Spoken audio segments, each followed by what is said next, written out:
All right, everybody, welcome back to the channel. You guys, I am fired up. As you know, if you've watched BellTube at all, there's one genre that I cover quite a bit more than a lot of the corner of the booktube that we live in, and that is lit RPG. And I could not be more excited to interview and have just a great chat with somebody that I've been reading for, I think, at least 9 years. I don't even know you're that old, James, but The gray in the beard gives it away a little the bit. I'm gray and the getting up there. bear. I'm getting up there. Well, folks, I found James A. Hunter. I'm going to just call him James throughout Perfect. the night here today. But I found him with a book called VIRIDIAN Gate Online Cataclysm way back in 2016. There Yeah. it is.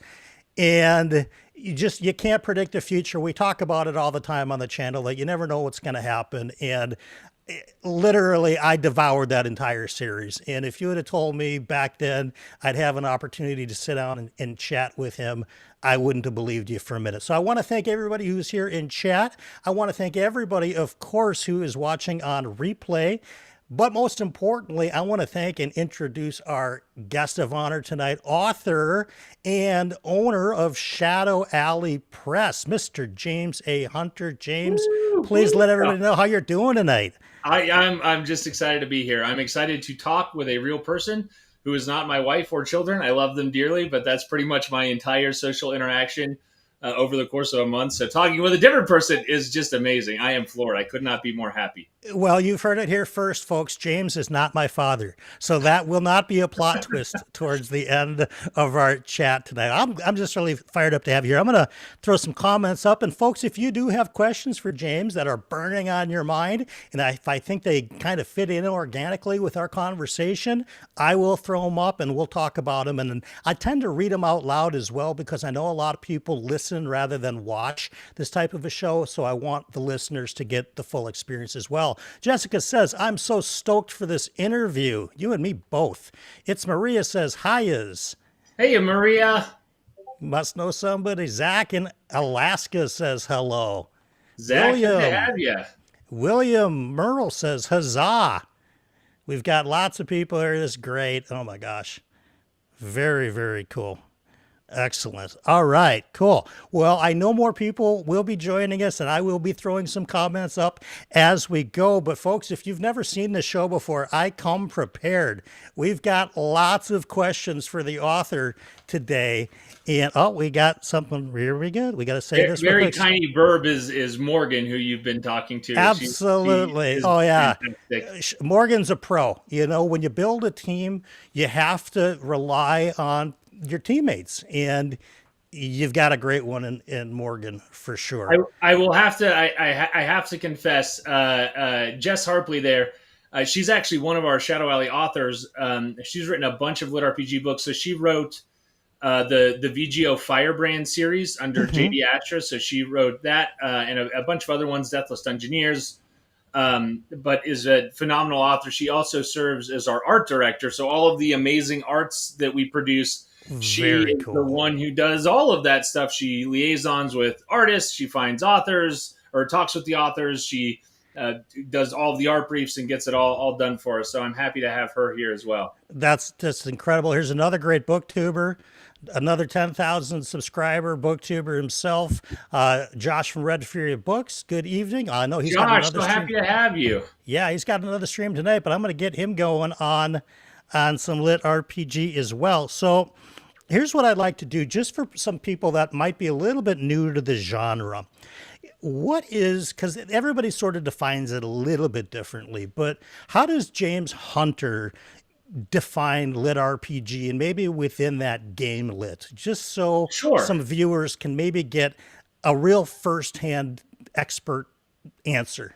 Yeah, a lot of people when they come into it, if they've never heard of it before, they hear it and the number one question I get asked is it choose your own adventure? It is not choose your own adventure, although it makes sense that would be a connection that would people make. I actually don't think that lit RPG is necessarily a genre onto itself, because in theory, lit RPG could be anything. You could have romance lit RPG, you can have sci-fi lit RPG, you can have fantasy lit RPG. So any number of genres can use this mechanic. So instead of kind of being its own thing, it's a thing that can be added into sort of anything else. In terms of what it actually is, it's stories that have a game-like system or element that contribute functionally to the story. And usually that serves as a magic, sort of a magic system or as a backdrop for the rest of the story to take place. It's important to note, sometimes these books take place in like video games, and there it's very self-explanatory. It's like, oh yeah, so characters are doing things. That's the kind of the premise of this series. Sure. Is there's this cataclysmic asteroid. These people are going to get wiped out. They gamble on this technology that allows them to digitize their consciousness. The catch is the only server big enough to hold them all is a ultra immersive fantasy MMO. So now they're stranded forever in this ultra immersive fantasy world, and there are these game-like elements. There are system notifications, and there are quests to do, and there are classes and levels to unlock. And so it's not just sort of like a thing that's in the background. It serves as a character in the story itself. And that's kind of the way that all real lit RPG and game lit books are. It's not, the system isn't really just like tacked on as an afterthought. It becomes the functional core mechanic for either how the world or how the magic interacts with the characters. Some of the sort of defining features, though, in lit RPG specifically over, like, let's say progression fantasy. So progression fantasy is sort of a kissing cousin to lit RPG. Yep. Will White's Cradle series is a really good example. The difference with lit RPG is there are always numbers involved in some way. So the characters visibly are able to level up. They oftentimes they'll have access to a stat sheet where they'll be able to allocate points, and I'm going to put this many to strength and this many to my mana and whatever it is. But the core fundamental mechanic is that characters can level up in a sort of systematic and understandable way for the readers. Yeah, that's a perfect explanation, and I'm glad you were able to do that. Now, we're also, by the way, celebrating tonight. This is not just an interview. We're celebrating Discount Dan's Backroom Bargains book 2, Yeah. which is called Cul-de-sac Carnage. Yeah, And it's by the way, wild. there's gonna be links in the description for his books, so you can just click on them, both ebooks and audio. And by the way, I have to say, I just finished Discount Dan, which is book 1 in that series. And not only is it a terrific book, there it is right there. I had it on audio. Your narrator is fantastic. Oh, Steve Campbell did such a great job with it. He poured his heart into it to really give the best performance he could, and he did a great job. And folks, if any of you guys out there are fans of, I believe his name is Rhys Darby, maybe, the actor, comedian from New Zealand. Yeah. Our companion is voiced very similar to him, and it is chef's kiss. It is so good. It's like I immediately loved this character because of the voice that the voice actor selected for it. So just completely terrific. So another element that maybe you can explain, and then we'll get into the questions. Sure. Is in this most current book, you've got something called a character no clips. Can you explain to somebody who's very unfamiliar with that term what exactly you mean by no clipping? Yeah, for sure. So in Discount Dan, Dan no clips into this sort of extra dimensional space that's called the Backrooms. And the Backrooms, the version that's in my book is my version of it, but it's not something that I invented. It's an internet meme that goes back to sort of 2017, 2018. It was an anonymous post about, accidentally one day you no clip and you find yourself in the Backrooms. Watch out, be quiet. Something might be listening. And I love that idea. And I immediately thought, wow, that sounds like the coolest interdimensional dungeon that I could possibly think of. I would love to do something with that. And it took me a couple years, but I did it. No clipping is a video game term where basically as a video game character, when you're playing a game, sometimes you can no clip out of bounds. So there's the structural coded framework of the game. Right.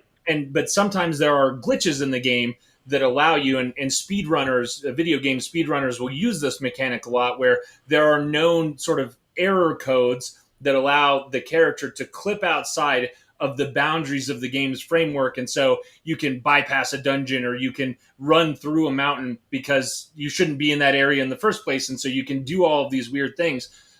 So that's what no clipping is. And the idea here is that parallel alongside Earth is this extra dimensional space called the Backrooms. We don't really know what it is. We kind of, Dan explores that throughout the course of the book. What is this thing? Why is it here? Why does it exist? Why is it so horrific? But under the right circumstances, it's possible for people in our world to basically no clip through the walls of reality and into this extra dimensional space. And then once they're there, it's really, really, really hard to get back. And there's a lot of deterrence there to keep you from doing so. Thank you. That's an awesome explanation. And one of the things that I've always thought about kind of the back rooms, if any of you guys are fans of the show Severance, and they're walking down these halls that seem to go on forever, and there's like people are trying to make little hidden maps because it's just so confusing. In my mind, the back rooms sort of give you that Severance type of a show feel, even though the backrooms, as you say, have been going on far longer than the TV show has. Yeah, I just recently binged the first 2 seasons that are out, and I absolutely loved it. And I got the exact same feeling as I was watching it. And I thought kind of it's that weird sort of liminal space where everything looks familiar. You're like, I think that I know where I am, but you don't really, and it feels like you could just walk in any direction and you'll never find your way out. And the show absolutely captures kind of that frantic, the banality of it all, but then also sort of the existential dread of just you're in this place that seems like it goes on forever, and there's maybe something weird around every corner, or maybe it's just more hallways stretching in every direction. Right. You don't know. It's tons of unknown, and there's definitely dread around the corner. I wanted to highlight this comment from JCM Byrne. Says, great cover on Discount Dan. Now, JCM Byrne would know that because he is also an author of the Hybrid Helix series, which is a space opera sort of superhero-ish sci-fi, but he's got great covers too. So I think that's high praise. Thank you so much. I really appreciate that. And I have to give credit to the artist, Luciano. He did a great job. And also Jess for putting it together. Our art director, who works so hard and always puts up with my BS and my constant tweaks and changing things over and over again. But they turned out really great. I love them a lot. They are. Let's go back for a second. What do you remember about writing your very first lit RPG? Was it Viridian Gate? It was. Okay. Tell me about what you remember the most about when you were just getting started to write into this genre, because you came from urban fantasy first. That's right. Yeah, so I had been writing in urban fantasy. I published my first book, which was called Strange Magic, and I published that in January of 2015. I had written 3 or 4 urban fantasy books, and I was actually full-time at the time when I started writing LitRPG. I wasn't like making crazy money or anything, but enough for that to be my only source of income. I remember reading my first LitRPG book, Way of the Shaman. We were talking about this a little bit before the cap. It had popped up in my also bots. I was like, man, this looks interesting. I'll give it a shot. I remember reading it and thinking, what is this? This is so weird. I've never read any other book like this. Also, where can I get more of it? And I remember just binging through, and there were only like 3 or 4 books out in the series at the time. I remember binging through all of them. I was like, oh, okay, maybe just like one more. So I searched. I found another one called Play to Live by D. Russ, which was another Russian translated author. I read those. There was only 4 of them out. And I was like, okay, this is awesome. I am thoroughly addicted now to whatever this is. I wasn't even familiar with the term LitRPG at the time because it was still so new. Right. I started looking around. I was like, well, okay, if there's 2 series, there has to be more. And so I started looking around, and I found like 4 American authors maybe that were writing in the space. There was Alaron Kong, Travis Bagwell, Luke Chimolenko. I think those are the only sort of American authors, and Dakota Kraut with Divine Dungeon. Yep. And I remember reading through all of them pretty quickly, like over the span of like 2 months, maybe. I read through all of the books that were out there. Yeah. And then it was just like there was no more. And I was like, what do you mean there's no more? There has to be more. Like, this is so good. How can there not be more? And so I was so hungry. I was like, well, maybe I could like do... I have an idea that's like percolating in the back of my head. Maybe I could like do it. I had stumbled on a website called Royal Road, which is wildly popular now and hosts a lot of LitRPG and progression fantasy. But this was kind of the early days when it was still pretty fresh, kind of forum-esque. But I stumbled on it and I thought, oh man, this is so cool. I could, try some sample chapters, put it up there, see if people like it. I had to like write it in between because I'm still working on my urban fantasy stuff. So this is just like a pure passion project that I'm doing on the side to entertain myself because I want more LitRPG and there is literally none. Right. So I remember writing the first VGO book really quickly because I was just having so much fun with it. It probably only took me 2.5 or 3 months, and I'm posting chapters to Royal Road, and people are digging it. And I think part of that is I think it's a great series, but also people were just so hungry for this content void. So after the book got done, some of the readers that were on Royal Road are like, man, this is really good. You should publish this on Amazon. And I had the skills. I'd been self-publishing on Amazon. So I thought, what the heck? We'll throw it up on Amazon. We'll see if it does anything. We're not going to give it any marketing budget because I think this is like, there's only like 6 authors. Surely this is not going to be a thing. And, it sort of exploded and took off. And pretty soon my one LitRPG book was out earning all of my urban fantasy stuff. And I was like, oh, well, I guess I need to write more books in this series. And it fell down this rabbit hole, and I never really stopped falling. I love it. And I think what people don't get, especially a lot of the folks that even I'm friends with that are part of this booktube community in fantasy and science fiction, the sheer scope of the amount of LitRPG readers is staggering. I think even right now, I think Cataclysm has something like 6,000 ratings and reviews on Goodreads, and probably very close to that, 5,000, 6,000 on Amazon as well. And that's just the audiobook is close to 10,000 for just book one, which is just book one. For just book one. And I know there's going to be people, we know there's people right now in the chat that are authors, and there'll be people that are watching a replay that are authors, and those are big numbers. That's not joking around types of stuff, particularly because not everybody who buys the book or reads the book or listens to the book leaves a rating or review. It might be 1 in 10. So this is a beast of a genre when it comes to public demand. I just love it that since you and I have been fans of this now for over a decade, it's creeping its way into the mainstream with, just the sky is absolutely the limit. What do you think? Do you think, because when you wrote Viridian Gate Online, you mentioned that there was only a handful of other American authors, and I agree, but by the time you got to book 6, 7, 8, there'd been, quite a few more, actually a lot more that popped in. Absolutely. What do you think resonated so hard with your readers for Viridian Gate Online that maybe didn't work? Those same readers found other books that didn't work for them. I think in the early days there was a lot of VR LitRPG, which is kind of out of fashion now. But I think it made sense in the early days of LitRPG because nobody knew what it was. I very vividly remember we did a Dragon Con early on. It was me and a bunch of other authors. We all pooled our money together to rent a common booth. There was like 5 or 6 of us. And I'm not sure if you're familiar with Ramon Mejia. He's another author in the space, goes way back. He ran a podcast called the LitRPG Podcast where he also did book reviews. But he had trifold brochures, and he would be like, hey, can I tell you about LitRPG? And he would hand out these brochures. And it felt like someone proselytizing. Right, knock on the door, right? That's right. No one knew what it was. And I think the reason why VR was so popular in the early days is because it was so easy for readers who are totally unfamiliar with the genre to wrap their head around what was going on. Why are there numbers in my book? Oh, it's a video game.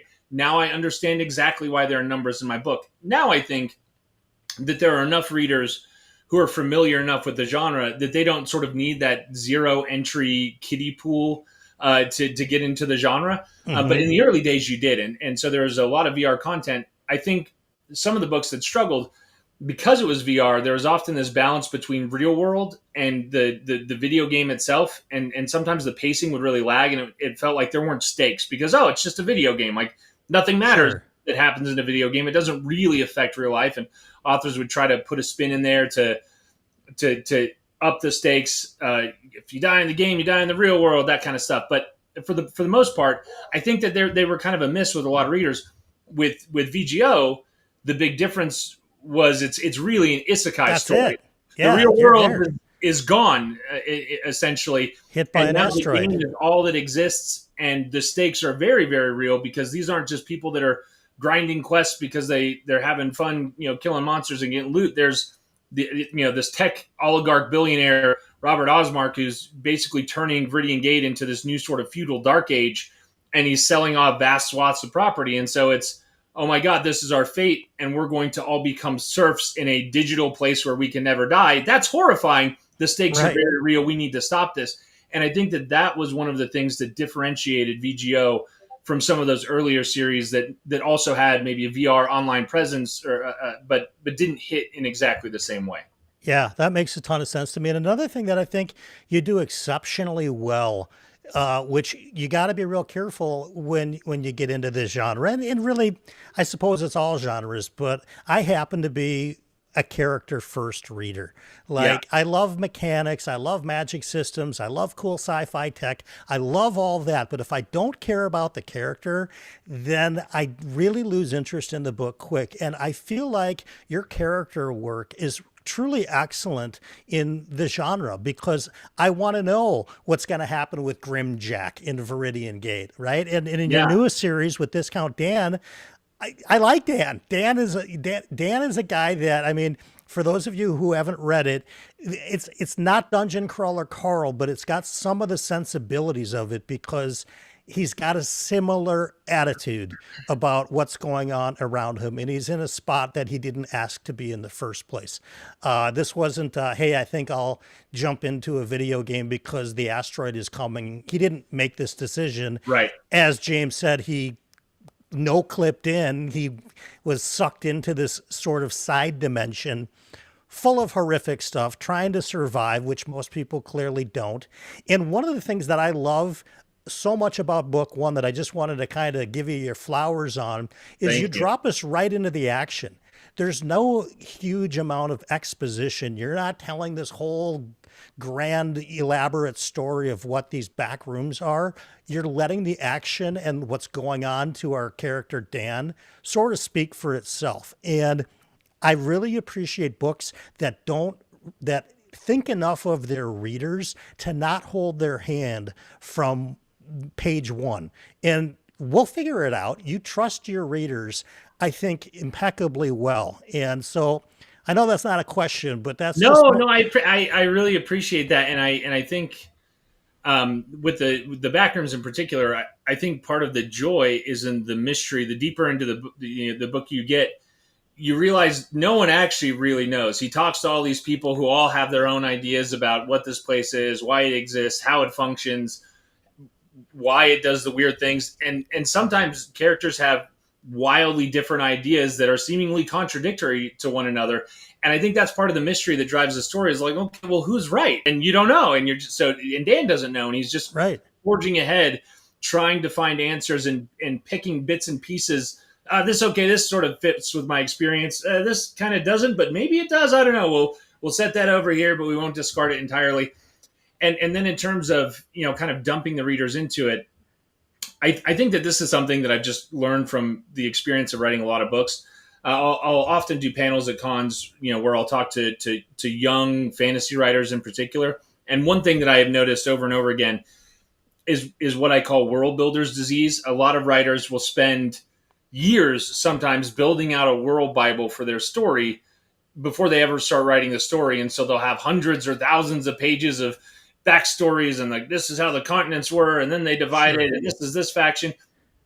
And then they actually start writing the story, and they feel compelled to tell readers all of the work that they've done, which is almost always a mistake. You might need to know that as an author, but readers rarely need to know that information, and they only need to know it when the character needs to know it. And so if you use that character as the viewpoint lens and say, okay, what does he know? Or what does she know?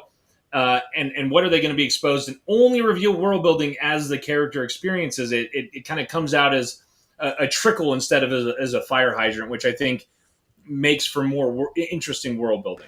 I totally agree. And it makes it for a better paced book because you're not so slogged down with the backstory of the back rooms in this particular case. Is there something oddly freeing about writing a character like Dan, who is basically totally unequipped to be in the situation that he's in? I mean, yes, he came from a military background, but that can only prepare you so much for the nightmares that are, in these back rooms. Is it kind of freeing having a guy that doesn't really know what he's doing?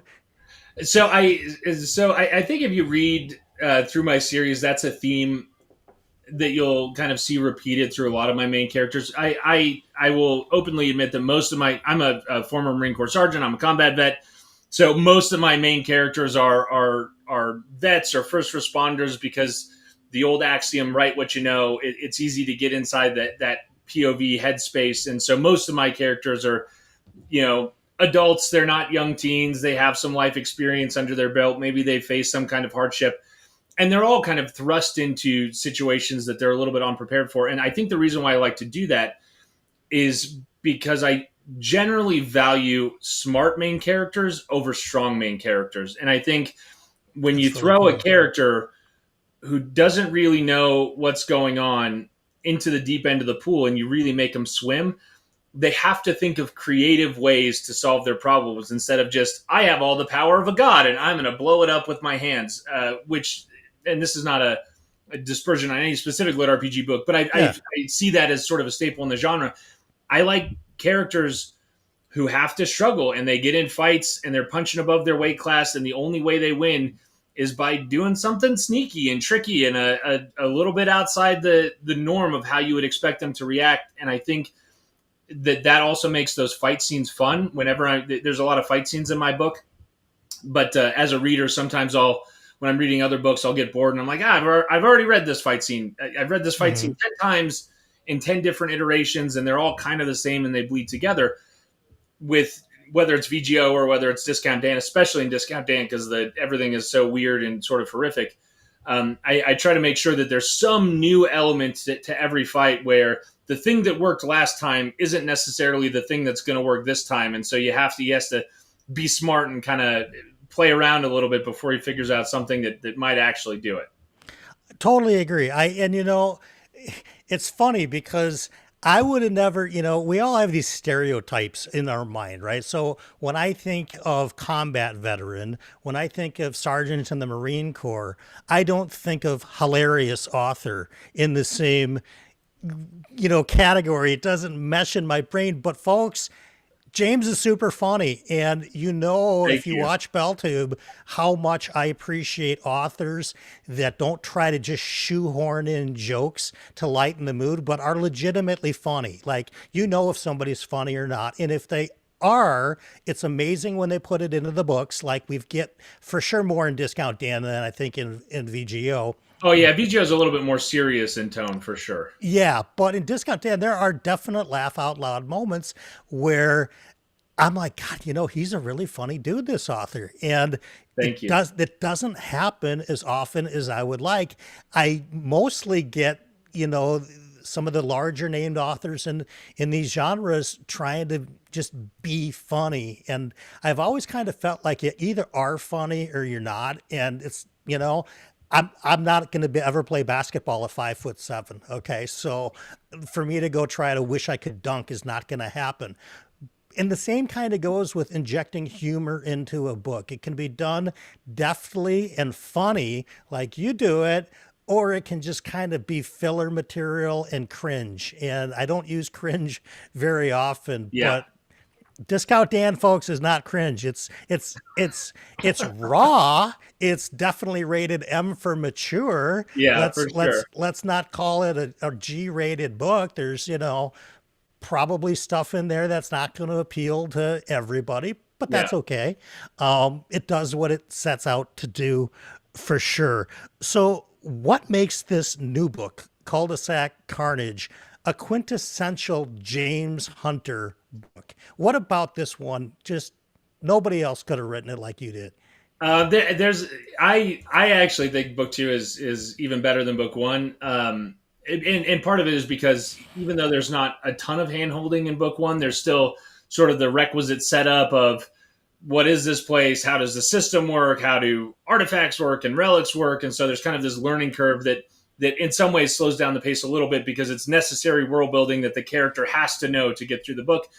But in book 2, all the groundwork has already been laid. And so it's really just, it kind of launches into the action. The thing that I've really appreciated about the Discount Dan books is that because of the way they're set up, every level is themed differently in a variety of weird ways. And so it's basically a dumping ground for all of the ideas that I could never put into another book. But here, it's just another floor. Right. which kind of makes it feel like every time I'm writing a new floor, I'm almost writing a new book because it's so wildly different.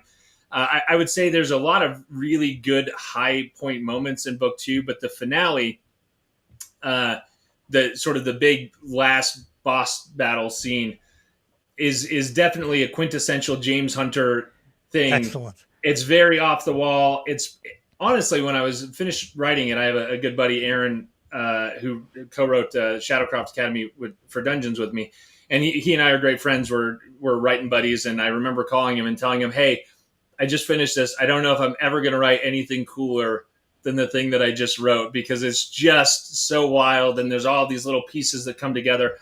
I would say, especially in the finale, I really love foreshadowing, and something that's kind of in all my books is the Q factor. So, if, for anyone who's familiar with sort of old James Bond, Agent Q would always give James Bond something in the beginning of the episode that the watchers would forget about, and then in the final act, it always comes back into play. He's strapped to the table, lasers about to cut him in half. How am I ever getting out of here?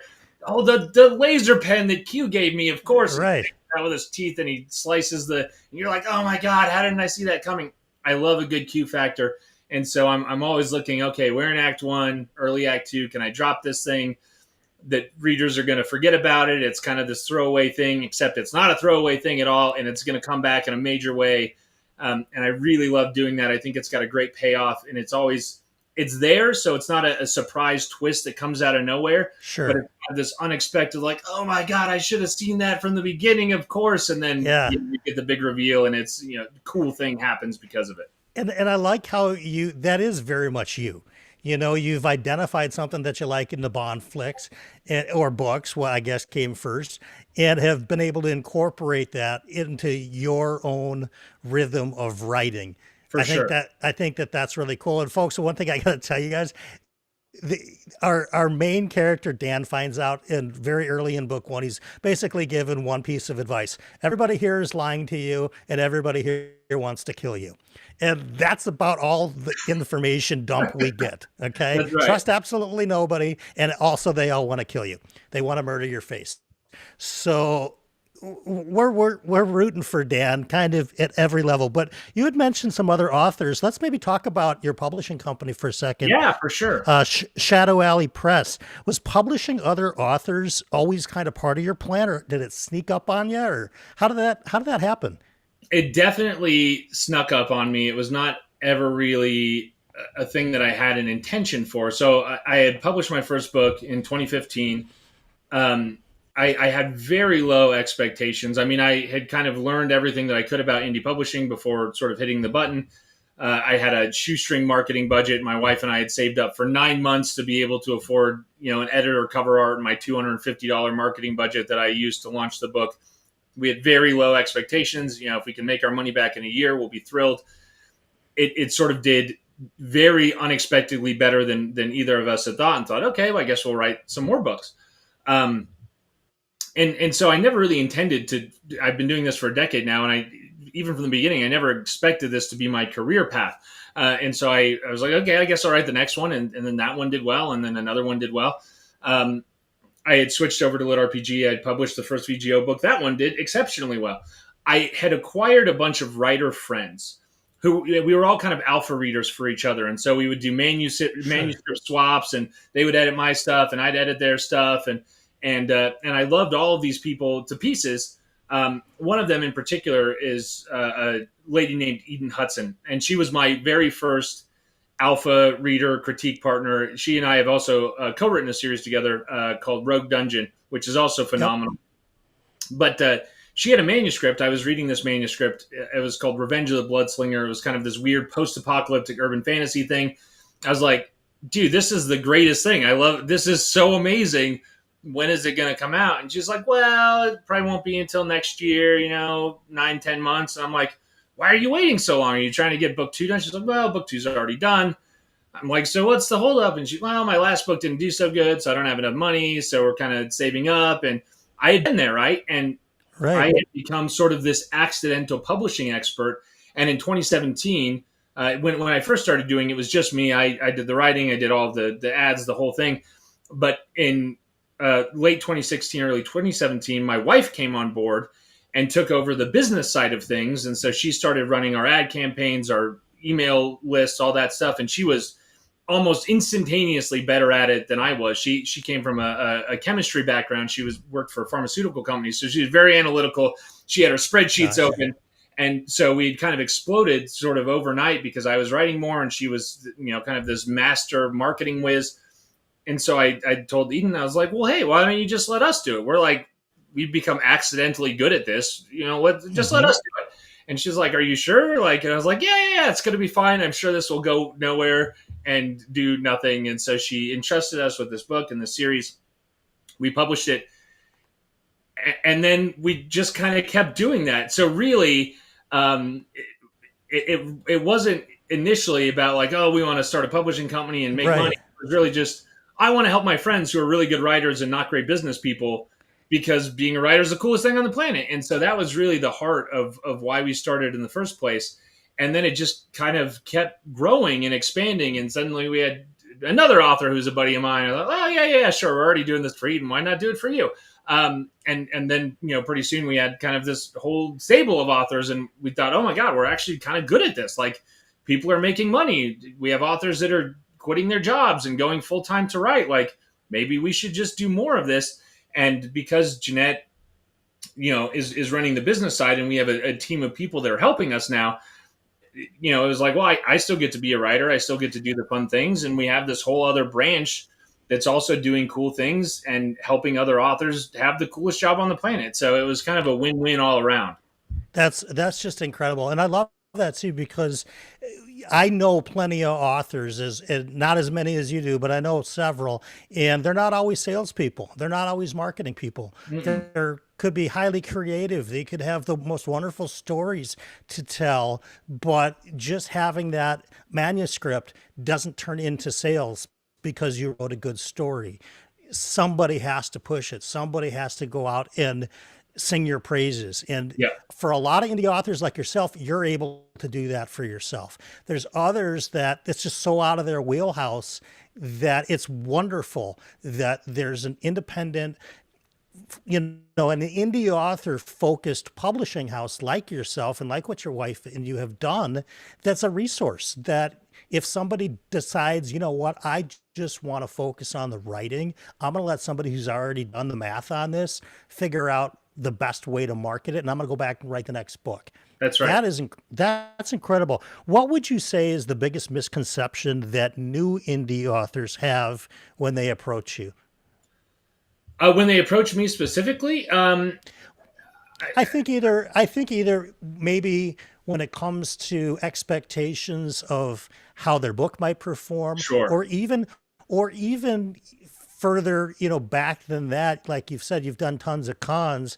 I am sure you have many would-be or just about to be starting authors that may have some misconceptions as well. So maybe that's a two-part question for new authors, and then for people that have had, some success writing, but haven't really found it yet in the publishing side of it.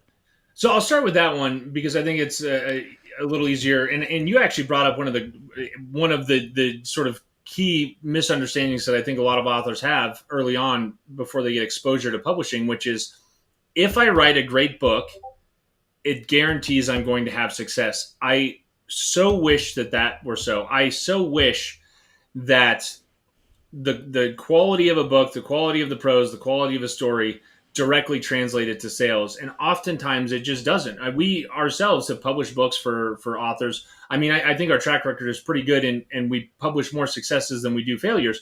But we have published books that I think are some of the best things that we've ever published. And they just, they go out there and they kind of do okay and they kick around a little bit, but they don't ever do the way that I think they should do based on the quality of the story or the characters or the prose.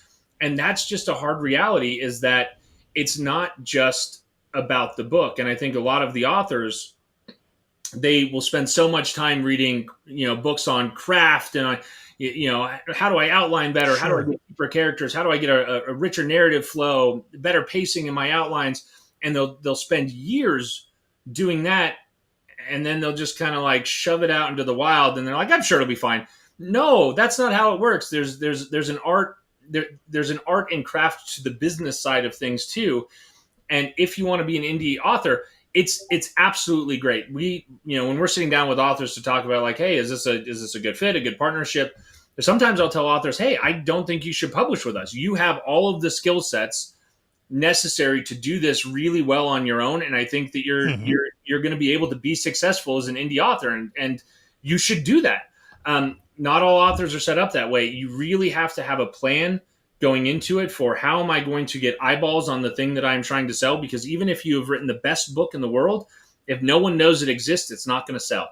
And so you have to find a way to figure out who are the right eyeballs for my thing, and how am I going to get my thing in front of them so that they know that it exists. And then from there, and this is another sort of misconception, that marketing can sell books. Marketing actually cannot sell books. Marketing is just a vehicle to get your product in front of the right group. And then everything else has to do the work. The cover has to do the work. The ad copy has to do the work. Your opening chapters have to do the work. Marketing is only going to get your book in front of your target audience. And then the rest of your art has to do the heavy lifting. So it's kind of a 1-2 thing where you really have to sort of refine craft on both sides and spend quite a lot of time figuring out, how am I going to do this? How do I work Facebook ads? How do I work, Amazon ads to reach targeted groups? And that can be really daunting early on, and there can be a steep curve. But that's kind of the trade-off for being an indie author, is you get the freedom to do whatever you want, but then you have to do everything. And that's always kind of right. Right?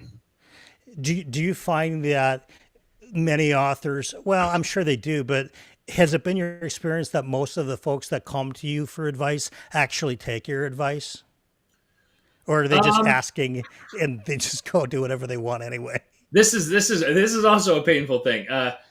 The authors that work with us take our advice. We only have a couple of rules, and most of them have nothing to do with writing at all. Our first rule is, I'll censor this for YouTube, but we don't work with jerks. There's another expletive that could be in there, because no matter how talented you are, no matter how good your writing is, if you make my head hurt every time we interact, money is not going to be worth it.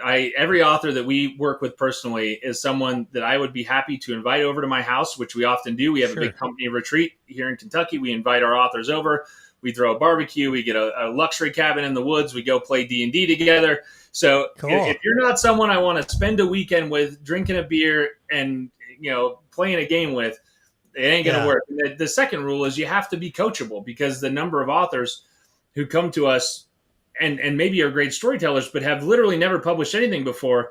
And then they say, oh, that's not the way I would do it. And I say, well, then, but like, we've had a lot of success doing it. So we're going to do it this way, because that's the way that's worked for us in the past. So you have to be coachable. Doing the con scene for close to 10 years now, that is not often true. I would say the vast majority of authors will come and ask for advice, and I'll talk to everybody. I love helping authors. I want every author to succeed. Yeah. I will tell them all the secrets, and they'll say, "Oh, why are you telling us all the secrets? Isn't that bad for business?" And I say, "No, because you have to do it, and most of you won't do it. So I'm happy to tell all of you." That's right. The secrets. There's a particularly notable experience that I had at that first Dragon Con, actually, where Dakota Kraut, who now runs Mountaindale, had come to me after a panel. He had Divine Dungeon out. This was before he had opened Mountaindale.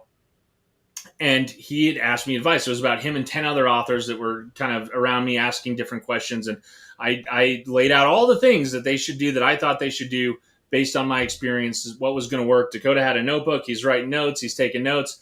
That next year at Dragon Con, we come back, and the only author that comes back is Dakota Kraut. Everyone else, they're gone into the wind. But Dakota Kraut came back. He said, "Man, I cannot thank you enough. I took that list. I applied that to my business. I doubled my revenue. Now we're starting our own publishing company." And so I'm happy to tell anyone, but then they still have to do the work. And oftentimes they do. They don't want to do the work. I think Dakota might be here. Is he from Minnesota? I can't remember. North Dakota? He's definitely. Oh, he might be North Dakota. He's definitely originates up there. He's here in Snowland. I think. Do you think that lit RPG readers are the most loyal, readers, or just the loudest? I think that's a both and. Yeah.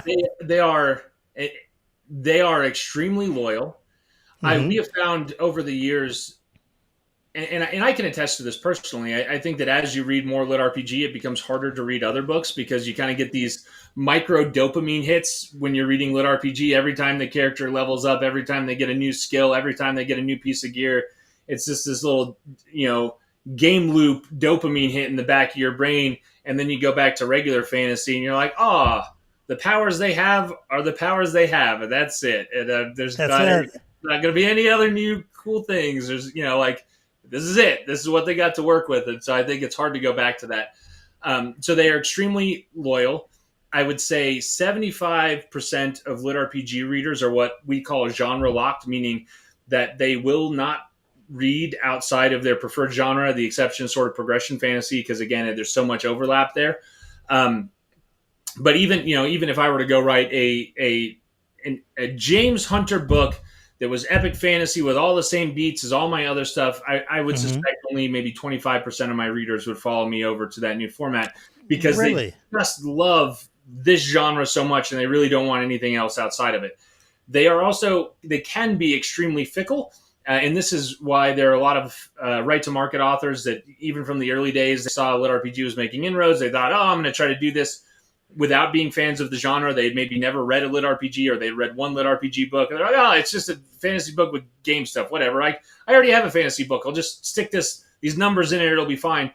And then the readers would eviscerate them in reviews, because they'd be like, oh, this is, they know exactly what they want. And they almost have a sixth sense for people who are not genuine fans of the genre. I think it comes across in the writing, and Yeah.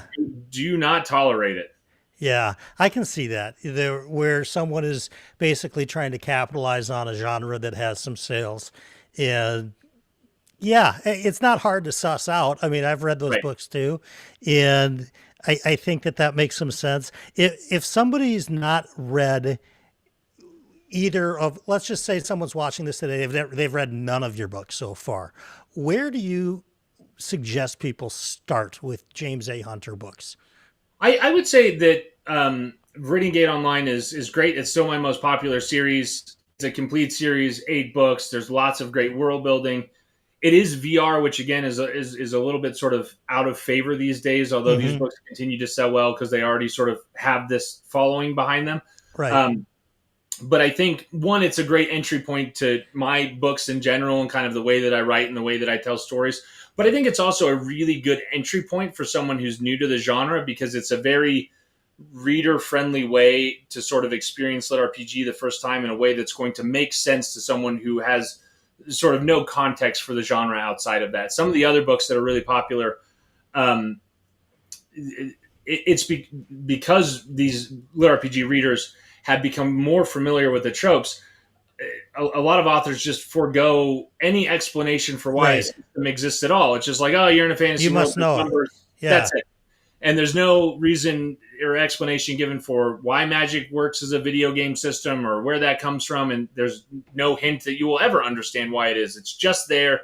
You have to deal with it. Most lit RPG readers who have read a lot of books don't care. They're just like, oh, yeah, I know what this is. I know the tropes. It's fine. They just roll with it. But Hmm. for new readers, especially, it can be very jarring and kind of hard. Like, did I miss something here? Is there, what is happening? Why are there stat screens? Why am I seeing debuff Right. notifications? What is going on here? So I think VGO is a great entry point to my work, but also the broader genre as a whole.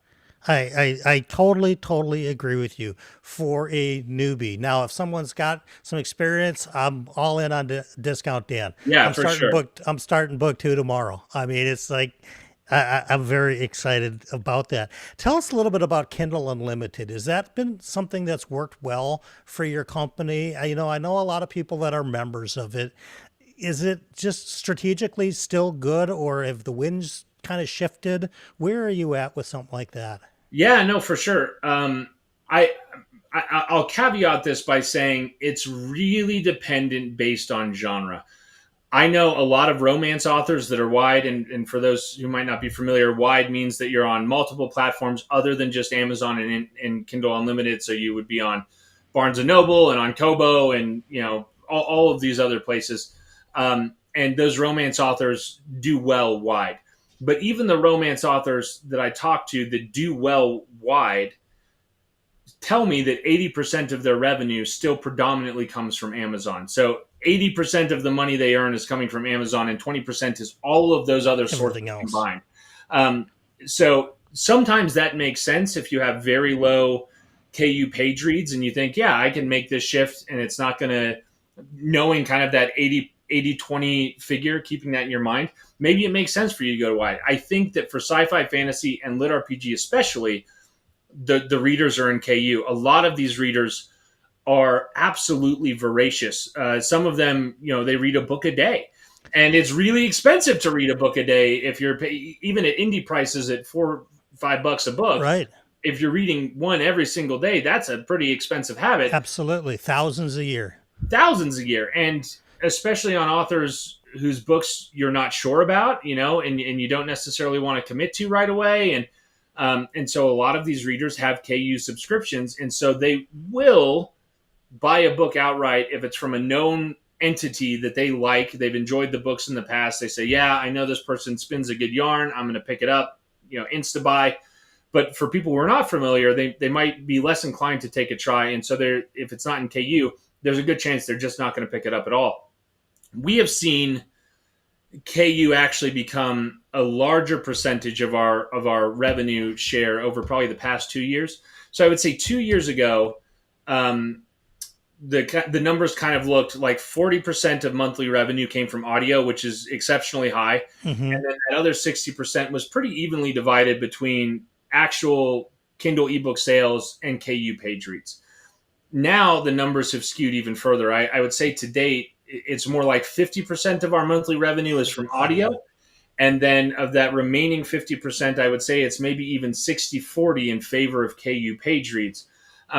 So for us and the authors that we work with, even though I would love for our books to be wide so that readers on Kobo or Nook sure. to get our books, the reality is I'm not going to replace, probably what is equivalent to 40% of our monthly revenue for a wide base where we're almost certainly at tops going to make 20% of our revenue.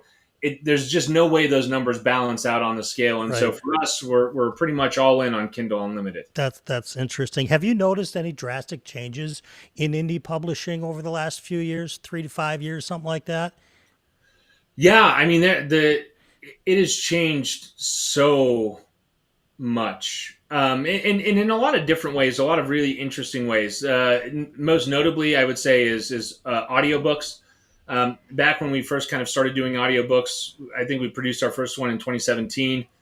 And it was kind of just like an afterthought. It was like, yeah, I guess, we have some extra money. We'll get this produced in audio. And we really didn't think this is going to go anywhere. And even early on, like the audio did okay, but it wasn't like 50% of our monthly revenue.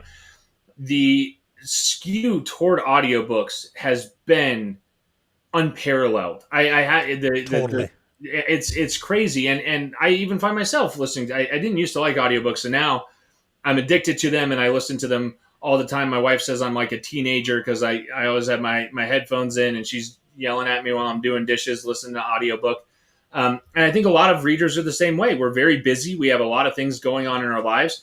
And, it can be hard to just, carve out time to plop down on your couch and, read a book for 8 hours. But I could pop in an audiobook and listen to it while I'm doing almost anything, while I'm doing dishes or cooking dinner or going to the gym or mowing the lawn or driving in my car. And that's what I do. I listen all the time. And I think a lot of readers are the same way. So that's the biggest, most dramatic change in indie publishing, is the rise of audiobooks to kind of claim this supreme seat for a lot of readers. Yeah, I mean, it's absolutely an accessibility issue for a lot of people too. There's some people that just can't sit down and focus on a book, but they can absolutely listen to somebody tell the story. And and it's funny too, because a lot of the authors that you talked about earlier, including yourself with VGO, but Dakota Kraut with Divine Dungeon, and D. Russ with, his books, and Way of the Yeah. Shaman. I sight read all those because they weren't on audio back then.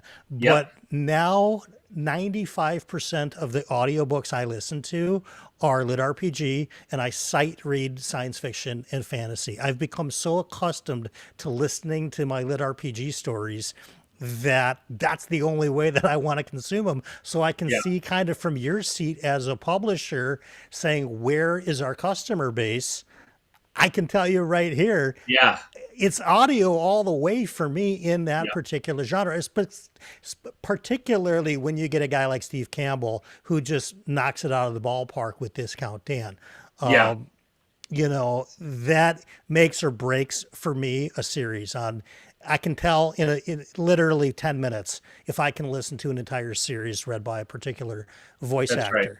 And so that must be a huge thing for you guys when you're selecting who's going to be doing the voice acting, to know, hey, this guy's going to have to be here, or this gal's going to have to be here throughout however long this goes. Yeah, it's a huge consideration. I honestly think, and this is a huge prop to the narrators in our genre, that part of the reason why lit RPG does so well in audio is because the narrators who kind of predominantly work the genre are really doing groundbreaking things. I've listened to other books, in fantasy or sci-fi, and they can be good, but a lot of the times it's just the narrator reading the book, right? It's just they're just reading the book.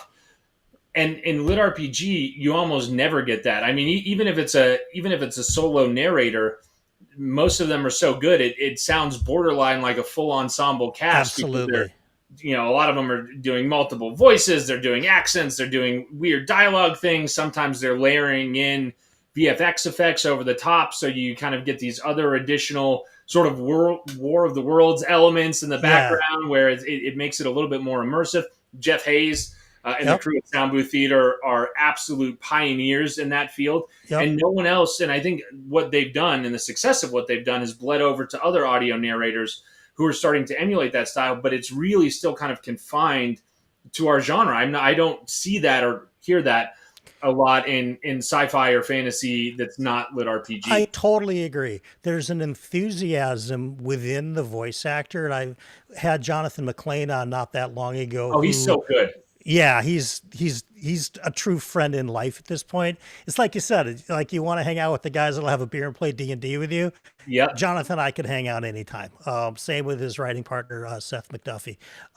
But yeah, I mean, you really see the fire or you hear the fire in the performance in lit RPG audiobooks that you don't always get in the other ones. And yeah, you make an excellent point with that.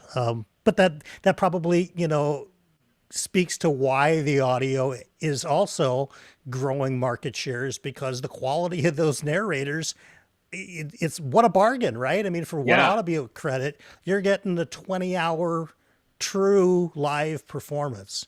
It's amazing what they can do. And kind of on that point, going back to the earlier part of the question, what's changed in the genre? Just as we've seen in audiobooks, I think the quality has gone up in audiobooks, but the quality has also gone up sort of across the board in indie publishing. When I first got into indie publishing back in 2015, the bar was exceptionally low. Not as low as it was, in 2012 when kind of the first wave of self-published millionaires sort of came around. But even in 2015, if you had a cover that was not hand-drawn stick figures on notebook paper, you were going above and beyond, man. It was like, wow, this person is really serious. They didn't hand draw their cover in Microsoft Paint. If you had an editor look at your book one time and it wasn't all center justified in the formatting, that was really top-notch, high-quality publishing that was going on. And so it was pretty easy to differentiate yourself from a lot of the books that were coming out at that time by sort of very minimal effort in sort of quality control, because there was so little. It was just people banging out a rough draft, and just literally just blasting it up to Amazon, and it was the way it was. And now that's gone. I mean, not to say that there aren't some of those books that are still being published, but no one sees those books anymore. They come out, they are buried at 2 million paid in store. They're not on any list. The only way you can even find them is if you specifically know the title If you and know them, on yeah. Amazon, right? So now the level of quality in indie publishing has increased so much that legitimately the books that are coming out and doing well in indie spaces are absolutely on par with books that traditional publishing is putting out. So I think our covers, at least, are better, usually leaps and bounds over what the traditional publishers put out. And I wouldn't have said that in 2015. Yeah. I think that the flip side of that, though, is that the barrier of entry is also a lot higher. It's harder to break in now than it was then, because then, there were a lot of authors, but a lot of it was really poor quality work. And now that's not the case. The writing's good, the storytelling's good, the editing's good, the audiobooks are good, the covers are good, the ad copy's good. There are people that understand how to do the marketing. And so now it's just harder to break in as a new author than it was, going it alone back in 2015, where with, a little bit of know-how, an eye toward quality and $250 marketing budget, I could do it. That's a lot harder to do now. Yeah. Well, I mean, I think that's incredible advice for a lot of people that watch, our channel, that are authors and are indie authors and are trying to figure out, once their story's complete, now what do I do with it? And I think that you've given some incredible insights here. I've got one last question for you. Yes, these hours fly by so fast. I mean, so fast. I feel like I've had a great time. I feel like we could go for forever, but what is a book that you haven't written yet, but you really want to? Oh man, book that I haven't written that I really want to. Well, this is because I have books that I'm working on right now that I technically haven't. I mean, they're not written yet, but they might be written. I have a fun one that I'm kind of working on. It's sort of an isekai, but good, sort of Warhammer-esque space marine who ends up on this cultivation world, and he sort of uses his sort of the magic at his disposal to create his own system to systematize cultivation, progression, fantasy type magic. And so it kind of builds out the system. I think it's a really fun idea. It's original. I've not heard of that before. Yeah, it's always kind of one or the other. That's right. It could be a giant train wreck where people are like, hey, there's a reason why this doesn't exist. Or it could be the next great thing that people are like, oh my God, I can't believe nobody did this before. Yeah. So it's either one or the other. But I have a lot of stories. At some point, when I first started writing, my goal was always to do my favorite fantasy series of all time was The Wheel of Time. I loved the big world building, the multi POV, the grand story. And when I started writing, that's what I wanted to write. But I quickly realized my own limitations, and I said, man, I'm not a good enough writer to write a book like that, which is why I started in urban fantasy, another genre that I loved, but which in a lot of ways is a lot easier to write because it's usually limited to one POV. Because it's mostly set in the real world, a lot of the world building is already done. Sure. So I started there, but I now think that I have the skill sets to write, a big sprawling epic fantasy. And at some point, that's my white whale. At some point I'm going to go back just a straight up sword and sorcery, epic fantasy, multi POV. That's something I would really love to do. I would love it. And I would be one of the readers that breaks out of the genre and says, I'm going to read it. I'll be one of the 20 to 40% of the people that will read what you write. Cause I do believe that you have the skill set for it. Everybody, I want to also tell you guys, if you didn't catch the beginning, that links to Discount Dan are in the description below, and both for the ebook and for the audiobook. And later on tonight, I'm also going to put in the links for Viridian Gate Online as well, if you want to check that out. And you talk about social proof. When you go to Viridian Gate Online and you see that there's 10,000 audio ratings and 6,000 ratings and reviews on Amazon, you're not taking this big risk. There's plenty of people that have already read it, listened to it, and loved it. And I hope that you give some of this stuff a chance. I know if you guys watch my channel, how passionate I am about epic fantasy readers, urban fantasy readers, and sci-fi readers getting more into lit RPG, because there are plenty of great stories for you in the genre.